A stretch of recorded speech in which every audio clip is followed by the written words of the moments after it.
الحمد لله نحمده ونستعينه ونستغفره ونؤمن به ونتوكل عليه ونعوذ بالله من شرور أنفسنا ومن سيئات أعمالنا من يهده الله فلا مضل له ومن يضلله فلا هادي له ونشهد أن لا إله إلا الله وحده لا شريك له ونشهد أن محمدا عبده ورسوله أما بعد فأعوذ بالله من الشيطان الرجيم بسم الله الرحمن الرحيم قل إن كنتم تحبون الله فاتبعوني صدق الله مولانا العظيم. میرے محترم بزرگوں اور دوستوں، عزیز ساتھیوں، گزشتہ مہینے میں ہم نے جناب محمد مصطفیٰ صلی اللہ علیہ وسلم کی مبارک زندگی کے 4 پہلوؤں کو ذکر فرمایا تھا.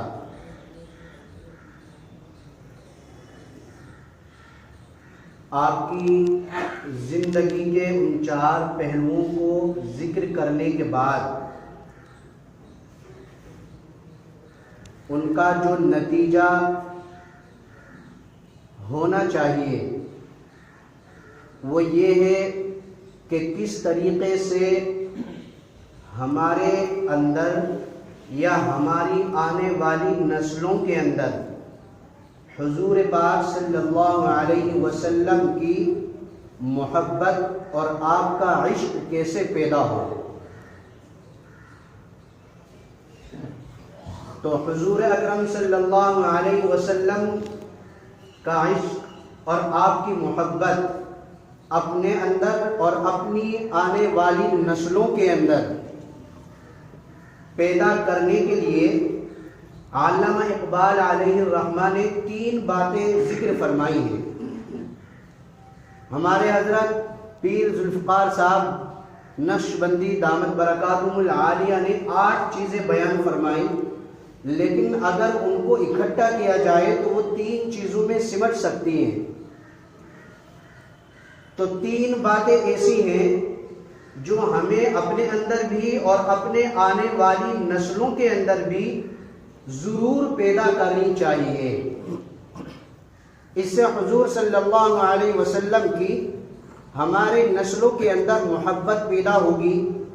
اور جب آپ سے محبت ہوگی تو آپ کے طریقے کو اپنانا،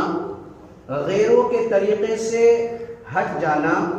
آپ کی سنتوں پر عمل کرنا، آپ کی مبارک زندگی کو اپنے لیے لائے عمل سمجھنا، اور پھر اسی کے سامنے رکھ کر کے اپنے لیے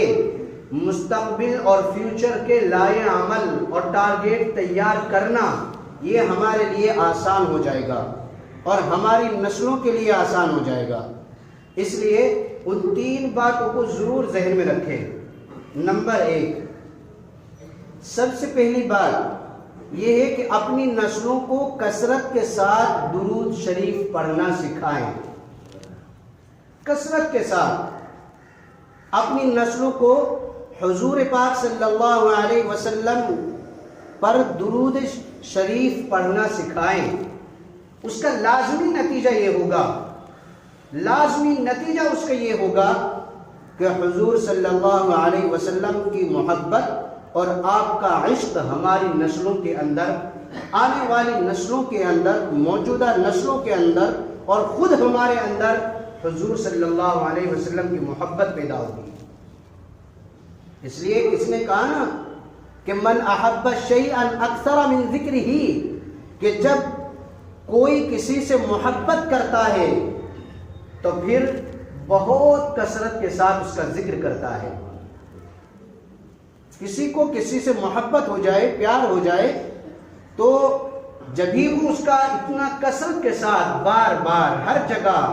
اس کا ذکر کرے گا، تذکرہ چھیڑے گا، کسی نہ کسی موقع پر، کسی نہ کسی بہانے سے، کسی نہ کسی انداز میں، اور کہیں نہ کہیں اس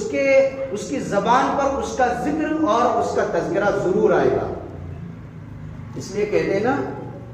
کہ ذکر حبیب کم نہیں وصل حبیب سے، ذکر حبیب کم نہیں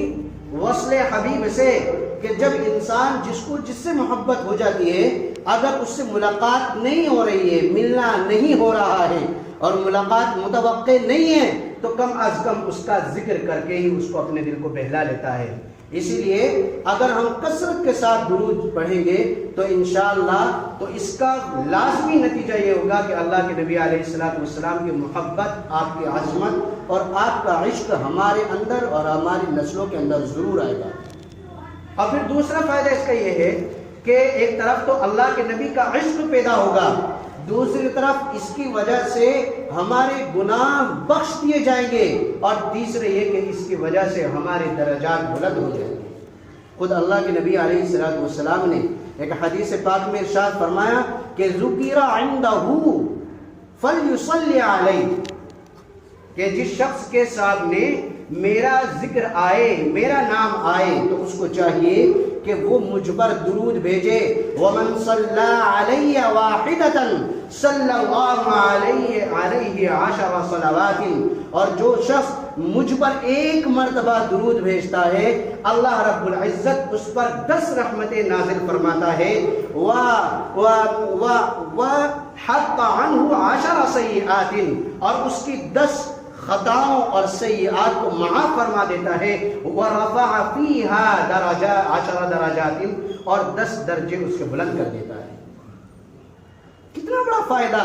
اور خود اللہ کے نبی علیہ السلام ایک دوسرے حدیث میں ارشاد فرماتے ہیں اِنَّ أَوْلَى النَّاسِ بِي يَوْمَ الْقِيَامَةِ، کہ قیامت میں لوگوں میں سب سے زیادہ قریب جو میرے ہوگا وہ ہوگا اکثرہم ذکرا، کہ جو سب سے زیادہ میرا ذکر اور مجھ پر درود بھیجے گا قیامت میں۔ اس لیے کہ درود وہ شے ہے جو طبیعتوں کو نکھارتا ہے، درود وہ شے ہے کہ جو انسان کی طبیعتوں میں تقدس پیدا کرتا ہے، درود وہ ہے کہ جو انسان کے اکھڑ پن کو دور کرتا ہے، اور درود وہ ہے کہ جو انسان کے اندر بلا کی ذہانت پیدا کر دیتا ہے، اس کو انتہائی اعلیٰ درجے کا مائنڈیڈ اور انٹیلیجنٹ اس کو بنا دیتا ہے۔ درود وہ ہے کہ جس کی وجہ سے قیامت میں اللہ کے نزدیک سب سے زیادہ قریب وہ شخص ہوگا جو سب سے زیادہ اللہ کے نبی پر درود پڑھنے والا ہے۔ اس لیے سب سے پہلا کام یہ ہے کہ اگر ہمیں ضرور کرنا چاہیے کہ اپنے اندر بھی اور اپنی نسلوں کے اندر بھی حضور پاک صلی اللہ علیہ وسلم کا عشق پیدا کرنا ہے، آپ کی محبت پیدا کرنی ہے، آپ کی عظمت پیدا کرنی ہے، اور کرنی ہی نہیں بلکہ کرنی ضروری ہے۔ آج کے دور میں اس کی اہمیت اور بھی زیادہ بڑھ گئی ہے، تو اس لیے سب سے پہلا کام یہ کرنا ہے کہ اپنی نسلوں کو کثرت کے ساتھ درود شریف پڑھنا سکھاؤ، سب سے پہلا کام۔ دوسرا کام یہ ہے کہ آپ علیہ السلام کا حلیہ مبارک اپنی نسلوں کے سامنے ذکر کیا کرو۔ علامہ اقبال علیہ رحمہ کہتے ہیں کہ اپنی نسلوں کے اندر اگر حضور کا پیار پیدا کرنا ہے تو حضور کا حلیہ مبارک اپنی نسلوں کے اندر ضرور ان کے سامنے تذکرہ کرنا چاہیے، ان کے سامنے بیان کرنا چاہیے۔ کیوں؟ اس لیے کہ دیکھیں انسان طبعاً یہ حسن پرست ہے، حسن پرست۔ انسان کو جس چیز کے اندر بھی حسن نظر آ جائے، جس چیز کے اندر بھی خوبصورتی نظر آ جائے، جس چیز کے اندر اس کو بیوٹی نظر آتی ہے، انسان اس کی طرف لڑک جاتا ہے، انسان اس کی طرف بہت جلدی مائل ہوتا ہے۔ تو حسن ایک انسان کی فطرت ہے کہ جب انسان کو کسی بھی چیز میں حسن نظر آتا ہے تو انسان اس کی طرف ضرور کھنچتا ہے، ضرور اس کی طرف چلا جاتا ہے۔ تو اگر انسان کسی سے اس وجہ سے پیار کرتا ہے کہ اس کے اندر حسن بڑا ہے، وہ حسین بڑا ہے، وہ خوبصورت بڑا ہے، اس کے اندر بیوٹی بڑی ہے، تو پھر آؤ نا ہم جناب محمد مصطفیٰ صلی اللہ علیہ وسلم سے پیار کریں نا، اور اپنی نسلوں کو پیار کرنا سکھائیں نا۔ اس لیے کہ کائنات میں کوئی ماں نے کسی ماں نے ایسا بیٹا نہیں جنا جو جناب محمد مصطفیٰ صلی اللہ علیہ وسلم سے زیادہ پیارا، زیادہ حسین اور زیادہ خوبصورت ہو۔ خود ام المؤمنین حضرت عائشہ صدیقہ رضی اللہ تعالیٰ عنہ ذکر فرماتی ہیں، ایک مرتبہ جناب محمد مصطفیٰ صلی اللہ علیہ وسلم میرے پاس رات میں بیٹھے ہوئے تھے، 14ویں کا رات، چاند نکلا ہوا تھا۔ میں اللہ کے نبی علیہ السلام کو ایک نظر دیکھتی تو دوسری نظر چاند کو دیکھتی، برابر میں چاند کو دیکھتی اور برابر میں آپ کے چہرے کو دیکھتی۔ رب کعبہ کی قسم، چاند مجھ سے زیادہ، میرے چاند سے زیادہ حسین نظر نہیں آیا۔ میرا چاند زیادہ حسین تھا، میرا چاند زیادہ خوبصورت تھا، میرے چاند کے سامنے آسمان کے چاند کی روشنی مان پڑ گئی تھی، اس کی خوبصورتی پھیکی پڑ رہی تھی۔ اسی کو جو شاعروں نے مختلف اندازوں میں کہا ہے، اور کیوں نہ اللہ کے نبی علیہ السلام سے زیادہ حسین اور خوبصورت کسی ماں نے جنا ہی نہیں، تو آپ سے زیادہ حسین کون ہو سکتا ہے؟ تو اگر آج ہم کسی سے اس وجہ سے پیار کریں کہ وہ حسین زیادہ ہے، خوبصورت زیادہ ہے، اگر وہ اس کے اندر بیوٹی زیادہ ہے، تو پھر اللہ کے نبی علیہ السلام سے زیادہ کوئی اس بات کا مستحق نہیں ہے کہ آپ سے زیادہ کسی سے پیار کیا جائے۔ سب سے زیادہ آپ سے پیار کیا جائے۔ حضرت عائشہ رضی اللہ تعالیٰ عنہ کا واقعہ یہ ہے کہ اب میں رات کو سوئی ڈھونڈتی رہی، آپ تشریف لائے، اندھیرا تھا، آپ کے چہرے انور کا نور ایسے پڑا کہ میں نے آپ کے نور کے سائے میں اپنی سوئی کو رات کے اندھیرے میں ڈھونڈ لیا۔ بھلا اس سے زیادہ کون حسین ہوگا؟ تو دوسرا کام یہ ہے کہ آپ علیہ السلام کا حلیہ مبارکہ اپنی نسلوں کے سامنے بیان کریں، تاکہ اس کے اندر آپ کی عظمت و محبت، آپ کی خوبصورتی، آپ کی بیوٹی اور آپ کا قد و قامت اس کے سامنے ہو، اور پھر وہ آپ کی ذات سے زیادہ کسی اور سے پیار کرنے والا نہ ہو۔ دو چیزیں۔ تیسری چیز بڑی اہمیت کی حامل ہے۔ آج ہم اپنی اولادوں کے سامنے ہر چیز ذکر کرتے ہیں، اپنی نسلوں کو ہر کسی کی تاریخ بتاتے ہیں، اور ہسٹری بتانے کے لیے بیٹھتے ہیں، باقاعدہ ان کو علم دیا جاتا ہے، ان کے سامنے ان کی ذہن سازی کی جاتی ہے، اور ان کو جو ہے برابر اس پر لانے کے لیے دوسروں کی ہسٹریاں ان کو بیان کی جاتی ہے۔ لیکن اگر نہیں کیا جاتا تو سیرت طیبہ کو بیان نہیں کیا جاتا۔ تو تیسرا کام علامہ اقبال علیہ الرحمہ نے کہا ہے، اپنی نسلوں کے اندر اگر حضور کی محبت پیدا کرنی ہے تو تیسرا کام یہ ہے کہ حضور کی سیرت کے واقعات اپنی نسلوں کو سناؤ، ان کے سامنے بیان کرو، ان کی ذہن سازی کرو، اور ان کو جو ہے ذہن کے سازی کر کے ان کو تیار کرو اس بات کے لیے کہ حضور کی سیرت کو پڑھیں بھی، اس کو سنیں بھی، اور اس کو سنائیں بھی، اور اس کو پھیلائیں بھی۔ ایک واقعہ کتابوں میں لکھا ہے، ایک غیر مسلم کسی زمانے میں ایمان لے آیا، کسی نے اس کے ایمان لانے کا واقعہ اس سے پوچھا کہ اب تم اسلام لائے ہو تو اسلام کی کون سی چیز نے تمہیں متاثر کیا ہے؟ دل کے کانوں سے سننے کی بات ہے کہ کس چیز نے تمہیں، اسلام کی کس چیز نے تمہیں متاثر کیا ہے؟ اس نے کہا کہ مجھے ایک واقعہ نے متاثر کیا ہے۔ وہ واقعہ یہ ہے کہ ایک مرتبہ اللہ کے نبی علیہ السلام کی مجلس لگی ہوئی تھی، ہجوم عاشقہ تھا۔ ایک شخص حضور پاک صلی اللہ علیہ وسلم کی مجلس میں آیا اور اس نے کہا، یا رسول اللہ صلی اللہ علیہ وسلم، میرا بیٹا کئی دن سے گم ہو گیا ہے اور ڈھونڈنے کے باوجود بھی نہیں مل رہا ہے، لہٰذا آپ دعا فرما دیں کہ میرا بیٹا مل جائے۔ یہ اللہ کے نبی علیہ السلام اس سے پہلے کہ ہاتھ اٹھاتے دعا کے لیے، اتنے مجلس میں سے ایک آدمی کھڑا ہوا اور اس نے کہا، یا رسول اللہ صلی اللہ علیہ وسلم، میں اس کے بچے کو جانتا ہوں اور پہچانتا ہوں، میرا گزر فلاں باغ کے کنارے سے ہوا، میں نے دیکھا کہ وہاں کچھ بچے کھیل رہے ہیں، ان میں اس کا بچہ بھی موجود ہے، میں نے اس کے بچے کو وہاں کھیلتے ہوئے دیکھا۔ اس آدمی نے فوراً سنا اور دوڑ لگا دی، بچہ تھا نا، کئی دن سے گم تھا، تو فوراً دوڑ لگائی۔ اللہ کے نبی علیہ السلام نے کہا، اس کو بلاؤ۔ چنانچہ بلایا گیا، حضور صلی اللہ علیہ وسلم نے پوچھا بہت جلدی ہے؟ فرمایا جی حضور، کیوں نہیں، اس لیے کہ آپ جانتے ہیں ایک باپ کے جذبات کا، آپ واقفیت ہے کہ ایک ماں کے جذبات کی، اور کیوں نہ ہو میرا بیٹا اتنے دن سے گم ہے، ابھی اطلاع ملی ہے تو میں چاہتا ہوں جلدی سے جلدی اپنے بیٹے کا دیدار کر لوں اور اپنے سینے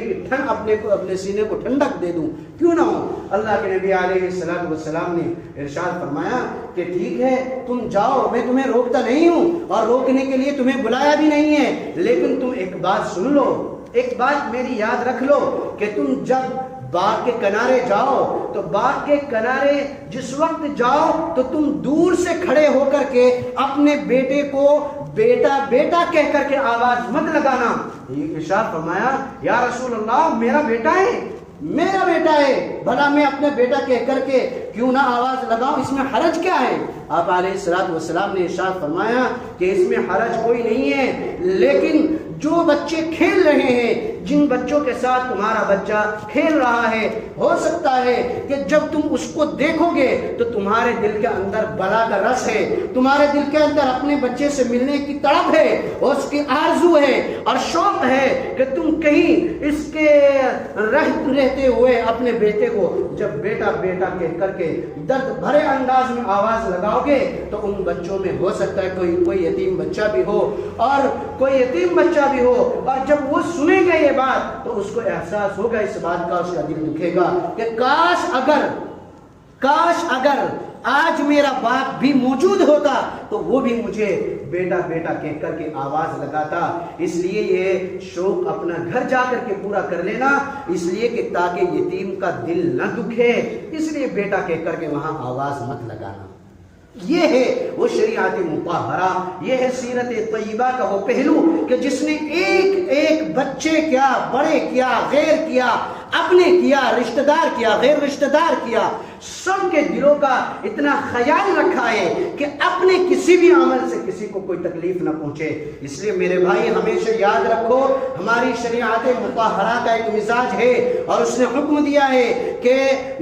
مردوں کو چاہیے کہ بیواؤں کے سامنے اپنی بیوی سے پیار نہ کرے، اور